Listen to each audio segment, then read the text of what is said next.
Good evening and thanks for joining me on 7Edition this Tuesday. I'm Aanont Wathanasin and these are tonight's headlines. Joko Widodo orders crackdown against Indonesia's forest fires culprits. Businessman pleads guilty to abetting former minister in corruption case. And government not against selling MAS to foreigners, says Prime Minister.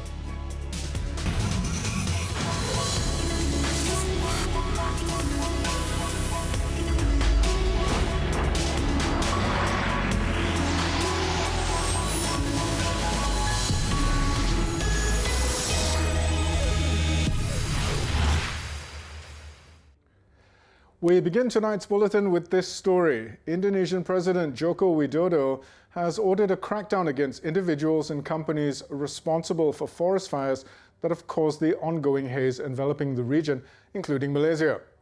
The country's leader, also known as Jokowi, said this after a cabinet meeting to discuss steps to combat the blaze laid on Monday in Pekanbaru, Riau, one of the worst-hit areas.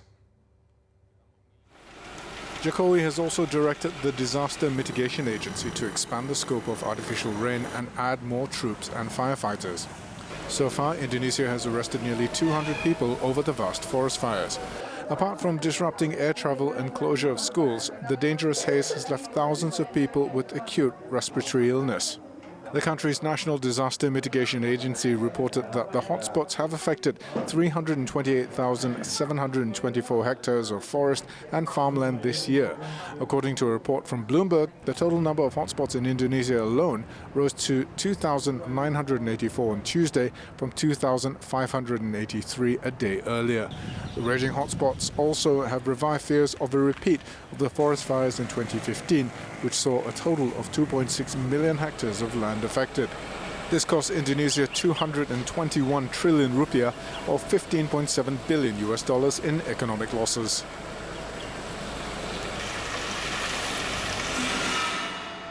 Back at the home front, FGV Holdings Berhad said it has not received any report of its subsidiaries' involvement in open burning in Indonesia that has contributed to the haze affecting the region. The current haze also could affect its oil extraction rate in October. However, this is unlikely to give an impact to the company's bottom line. So far, we have not had any reports about that. But of course, in Indonesia, it's a bit tricky because you have also the Inti and Plasma. There are also some small holders around the perimeter of the big plantation companies. So until we have data, then we're not able to say if things are happening or not. But at the moment, we do not have any report of such cases. Presently, FGV runs oil palm plantation joint venture companies with Lembaga Tabung Haji in Kalimantan Tengah, Kalimantan Utara, Kalimantan Barat, and Pontianak. Meanwhile, the worsening haze situation has forced more schools to be closed today after the Air Pollution Index API readings reach unhealthy levels. A total of 671 schools in Sarawak, Selangor, Negeri Sembilan, Putrajaya and Perak were ordered closed, affecting over 450,000 students. 12 private schools in the Klang Valley and Negeri Sembilan have also closed, shutting their doors on more than 7,400 students. In Sarawak, a total of 298 schools in 8 districts were shut down after the API in Sri Aman reached the hazardous level of 365 at 8 a.m. According to the State Education Department, the schools comprised 53 secondary and 245 primary schools involving 128,000 students in Betong, Bao, Kuching, Lubuk Antu, Padawan, Semarahan, Sri Aman and Lundu. As for Selangor, 201 schools in Sepang, Hulu Langat, Kuala Langat, Klang and Petaling Perdana have been closed, affecting over 240,000 students. Elsewhere, schooling sessions in Port Dickson and Nilai were suspended after the API in the 2 districts exceeded the 200 mark. Negeri Sembilan Education Director Datuk Pakharudin Ghazali said the schools will remain closed until the haze situation improves. Senangnya ialah kita beri tahu pada penentu besar bila IPU melebihi 200, mereka akan maklumkan PPD ataupun jabatan untuk penutupan dan terus maklum kepada penjaga dan juga yang terlibat. Jadi kami di peringkat jabatan hanya memastikan ada laporan untuk kita rumuskan berapa sekolah yang ditutup dan berapa ramai pelajar yang terlibat. In Manjung, Perak, the afternoon session at 8 secondary schools were disrupted after the students were told to return home due to the haze. The State Education Department said it will issue further notices on the school's closure. Also, all 15 and 10 secondary schools in Putrajaya have been ordered to close due to poor air quality caused by the ongoing haze. This after the API exceeded the 200 level at the administrative capital yesterday.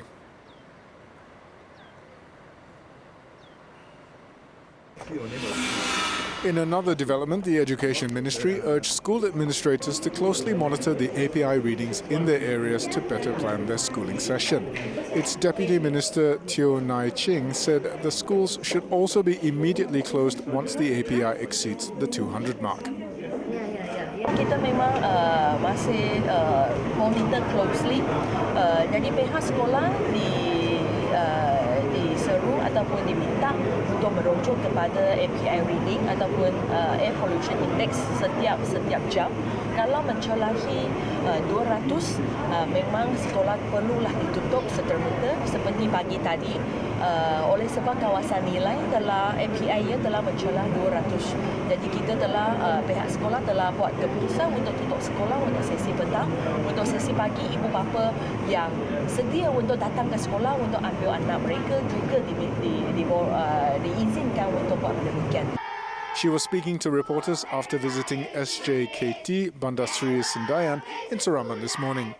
The school is hailed as among the best Tamil schools in the country in terms of its modern design and having the latest teaching and learning facilities. Formerly known as SJKT Ladang Bukit Bertam, it was built by property developer Matrix Concepts Holdings Berhad. Malaysia is expected to announce its next course of action tomorrow over the worsening haze, which has since forced the closure of several schools nationwide. Foreign Minister Datuk Saifuddin Abdullah believes the Cabinet will discuss the matter in detail and decide on possible steps which could be taken to overcome the problem. He said the Energy, Science, Technology, Environment and Climate Change Minister Yeo Bee Yin is expected to brief the Cabinet on the latest haze situation, and a decision will be made on Malaysia's next course of action. Datuk Saifuddin also said several Cabinet ministers have been communicating with their Indonesian counterparts regarding the haze situation. He also believed other ASEAN countries were concerned about the haze in the region.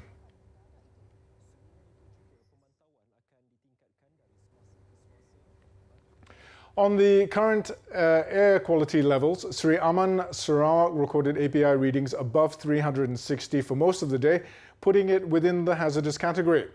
5 other locations also recorded very unhealthy readings in Kuching and 4 other places over in the peninsula. Satellite images from the ASEAN Specialized Meteorological Center showed 6 hotspots burning near Sri Aman. It's the highest API readings as of 6 p.m. Was 407. Visibility in the town has also gone down with thick smoke blanketing the area. In Kuching, the API reading was above 200, putting it in the hazardous levels, while Johor Setar in Selangor, Nilai and Port Dickson in Negeri Sembilan started recording API readings slightly above 200 since this morning. The air quality in Sri Manjung and Perak also went down to very healthy levels from noon onwards. Satellite images also showed smoke from Kalimantan blowing out to cover southern Sarawak with haze covering the east coast of Peninsular Malaysia.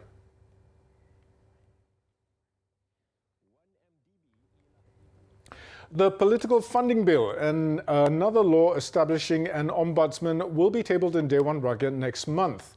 National Centre for Governance, Integrity and Anti-Corruption, GIACC, Director General Tan Sri Abu Qasim Muhammad said these were among the new laws and regulations mooted to make Malaysia corruption-free. In the new political funding bill, parties will have to disclose all sources of funding, including donations. The bill on Independent Police Complaints and Misconduct Commission that has already been tabled in Parliament will likely be passed in October as well. The section in the Anti-Corruption Act regarding corporate liability would also be enforced by June 1st next year, where companies will be held accountable if their staff are involved in corrupt practices. The GIACC is also reviewing other bills and directives to promote good governance and a high level of integrity.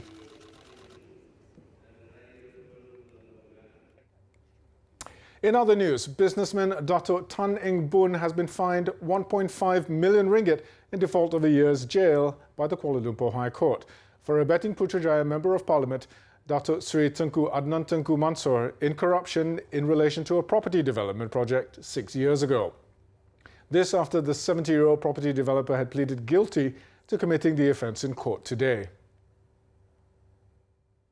Dato' Tan had pleaded guilty to an alternative charge of abetting Dato' Sri Tengku Adnan in an offence where Dato' Tan had banked in a 1 million ringgit cheque into the politician's account in 2013. Dato' Sri Tengku Adnan was then the Federal Territories Minister.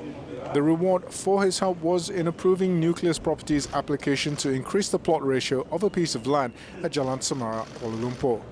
The court also ruled that the payment of the fine was due by tomorrow, while Dato' Tan, who is out on bail, was allowed to return home. In November last year, Dato' Sri Tengku Adnan had pleaded not guilty to receiving the money to help increase the plot ratio. The lawmaker's trial has been scheduled to begin on Thursday, with Dato' Tan standing in as a prosecution witness.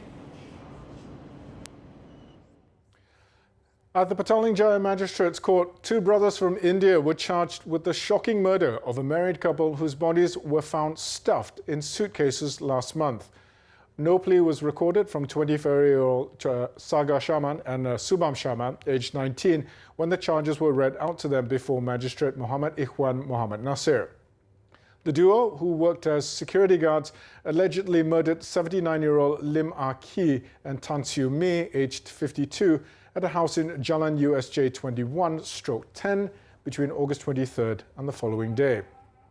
The 2 accused were believed to have been the tenants of a house belonging to the victims, who lived in a rented condominium unit in USJ.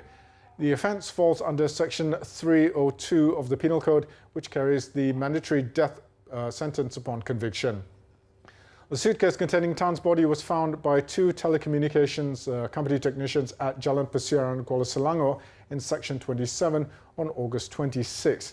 3 days later, police discovered Lim's remains, which had been stuffed in a similar suitcase dumped in a drain in Alam Megah.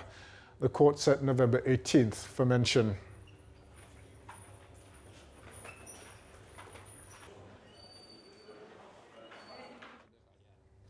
Elsewhere, in Johor, 3 suspects aged between 22 and 37, including a woman, were arrested over an armed robbery that resulted in the death of an elderly woman in Kakar Tebrau, Johor Bahru last Friday.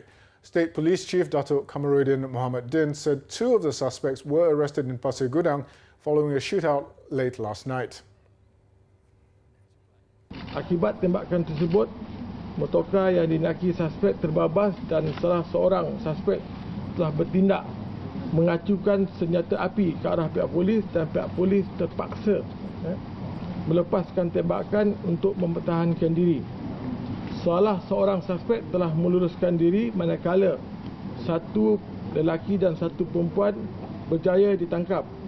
Turut dirampas dari suspek adalah sepucuk revolver, sebutir peluru hidup dan sebuah motorkar Myvi, iaitu hasil samun pada 14 hari bulan di RSB Bank. The 3rd suspect was later arrested in Plentong. Following the arrest, police believe they have managed to solve the murder case and at least 5 armed robbery cases around the district since last year. All 3 have been remanded to facilitate investigations under the Penal Code.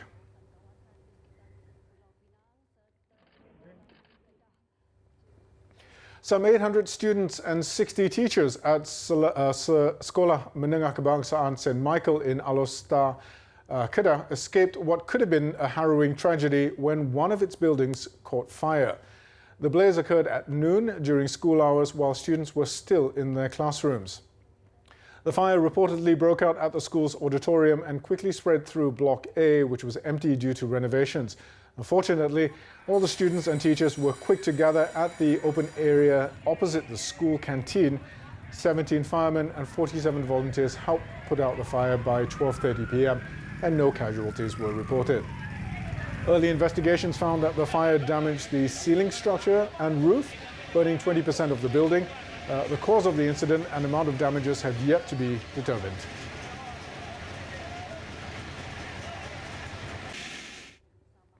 Coming up, train derails during rush hour in Hong Kong. Details next.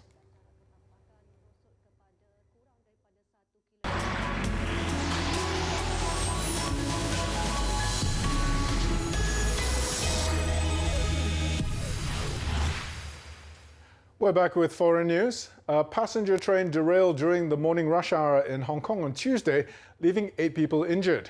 It was understood that 3 carriages had left the tracks and were zigzagged across the rails near Hong Ham, the station in Kowloon, a busy interchange that provides services to mainland China.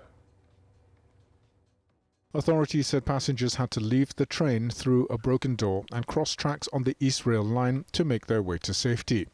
The cause of the derailment was still under investigation, but there was no immediate suggestion of foul play after previous attacks by pro-democracy protesters on the city's mass transit system.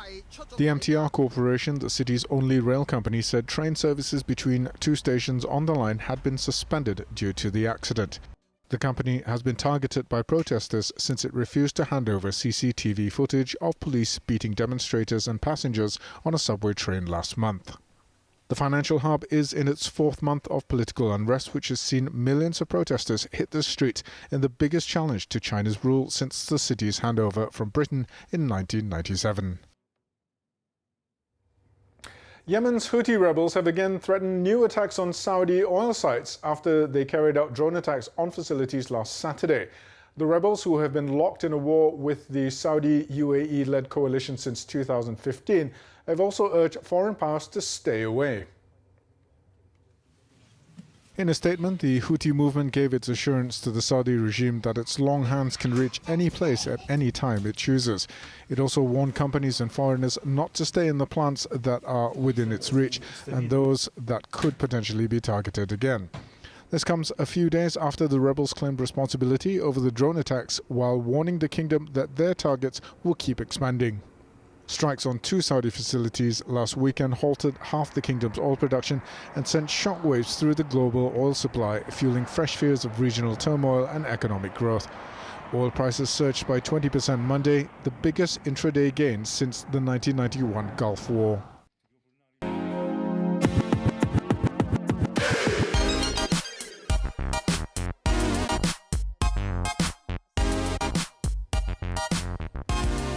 And now let's roll over to Clickbait, where we take a look at what's trending and making the rounds in the cyber world today. Now, it's pretty normal to hear of pregnant women having food cravings, but not always that we come across one who craves delivering a meal.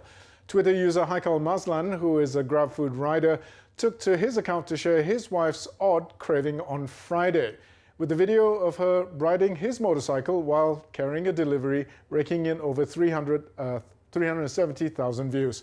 Take a look.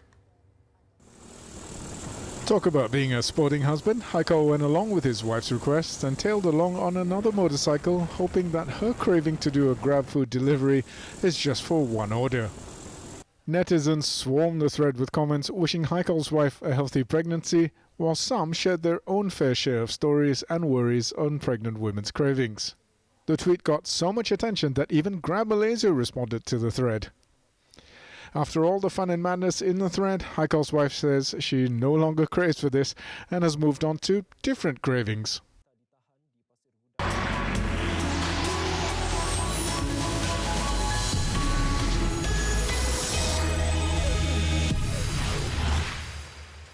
Thanks for staying with us. Prime Minister Tun Dr. Mahathir Mohamad said he is not against foreign ownership of the troubled Malaysia Airlines Berhad in a model similar to the Proton-Geely partnership. He noted that there is an idea that some foreign companies might take a big piece of the airline. In an interview with BFM radio station today, the Premier was asked on reports that Japan Airlines might acquire a stake in Malaysia Airlines. He said some people are very sentimental and want to see the company owned entirely by Malaysians. However, there are no Malaysian investors who are strong enough to take over the ailing MAS. Tun Dr. Mahathir pointed out that the government is still looking at solutions for the national carrier, which is majority owned by Khazanah Nasional Berhad. The Sovereign Wealth Fund had injected another 300 million ringgit into MAS last month, following the first 500 million ringgit capital injection in March.